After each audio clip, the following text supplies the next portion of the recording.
Au nom du Père et du Fils et du Saint-Esprit. Amen. La paix de Jésus soit dans votre maison, sa paix et sa joie. Merci Jésus d'être le roi de gloire, le Dieu de nos vies. Amen. Nous lisons le Saint-Évangile selon Saint Luc, chapitre 4, versets 24 à 30. Et nous continuons bien sûr à prier pour confier cette situation effroyable au Moyen-Orient. Prions, supplions Jésus, seul sauveur du monde, seul Messie pour l'éternité. Au secours Jésus, nous n'avons que toi Jésus.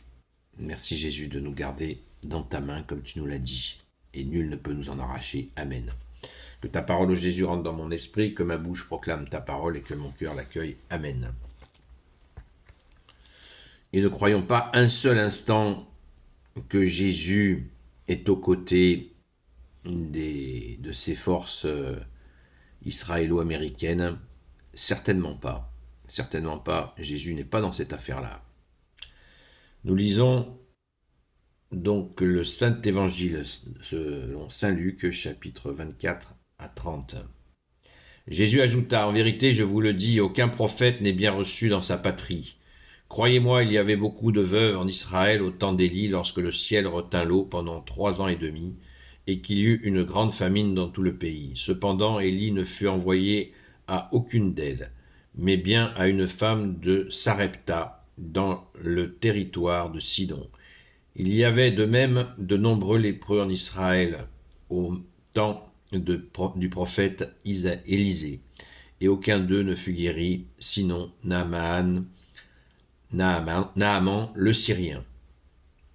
En entendant cela, tous dans la synagogue sentaient monter leur colère. Ils se lèvent, le poussent hors de la ville et le conduisent jusqu'à un ravin de la colline sur laquelle leur ville est construite, pour le jeter en bas. Mais lui passe au milieu d'eux, et il va son chemin. Merci Jésus pour ta parole. Alléluia. Merci Jésus, tu es le roi de gloire, le Dieu de nos vies. Alors cet épisode montre bien que les gens sont absolument ébahis de voir Jésus, qui était connu, le fils du charpentier, comme il disait, et le voilà qui parle comme un prophète et qui donne des signes, qui va très vite donner des signes de sa divinité. Mais ça passe pas. Ça passe pas. Les gens ne l'acceptent pas. Les gens, il est dit dans une autre séquence, les gens de sa propre maison ne comprennent pas. Certains l'ont traité de fou. Jésus a eu tous les sobriquets possibles et imaginables. Mais rien n'arrête la volonté divine. Rien n'arrête le Fils. Le Père est avec lui et l'Esprit Saint, évidemment, est là aussi. Rien, strictement rien ne peut arrêter la marche de notre bien-aimé Sauveur Jésus, seul Sauveur du monde pour l'éternité. Amen.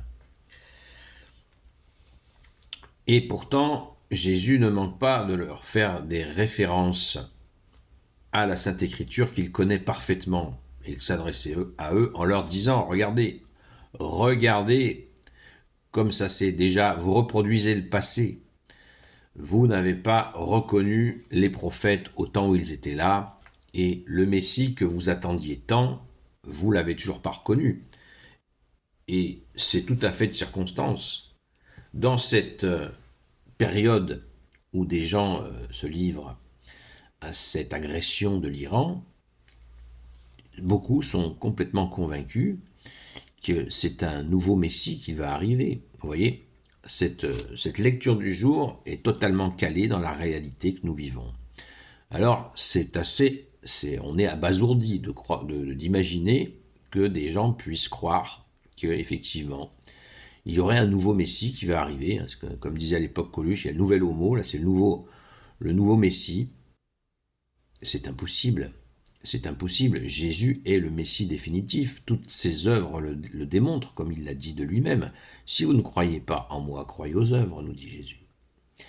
Alors, qu'est-ce qui se passe ? Qu'est-ce qui se passe que des gens imaginent, sont convaincus qu'un nouveau Messie va arriver ?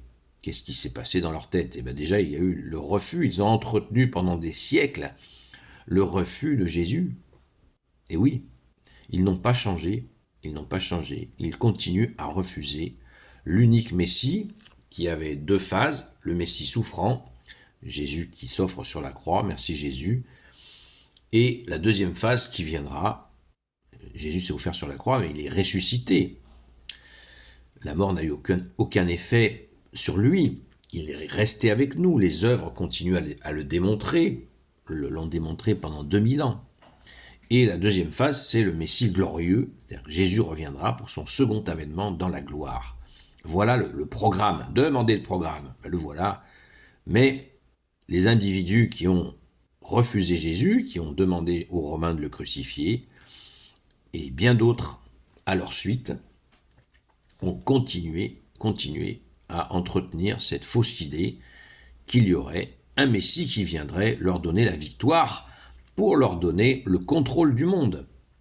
Il y a quelque chose là de très suspect dans cette idée de vouloir contrôler le monde, alors que nous attendons le deuxième avènement de Jésus, non pas pour contrôler le monde, mais pour que Jésus règne dans son amour, sa justice et sa miséricorde. Nous ne souhaitons pas dominer le monde. On ne se lève pas le matin en disant « Tiens, on va avoir le pouvoir sur le monde ». Ben eux, si. Et c'est ce qui se passe en ce moment. Ils sont là-dedans. Ça paraît complètement hallucinant, inimaginable, mais pourtant, il faut se rendre à l'évidence. C'est ce qui se passe. C'est ce qui est en train de se passer. Parce que ça n'a aucun sens de vouloir éliminer tous les pays qui environnent Israël, soit de les éliminer, soit de les soumettre totalement. Avec, bien sûr, les États-Unis qui sont dans l'affaire. Et on le voit, dans la Maison-Blanche, ont rentré dans cette Maison-Blanche des individus qui sont convaincus de cela. Et pire encore, il y a des gens qui croient en Jésus, qui croient que Jésus les aide dans ce plan. Alors là, on ne comprend plus rien. On comprend plus rien. Eh bien si, c'est complètement délirant, mais c'est ce qui se passe. C'est sous nos yeux. Alors prions le vrai Jésus, le vrai Messie, le Christ Jésus, comme dit saint Paul, Jésus le Christ Jésus. Prions sans cesse, le seul sauveur du monde, que s'arrête ce cauchemar.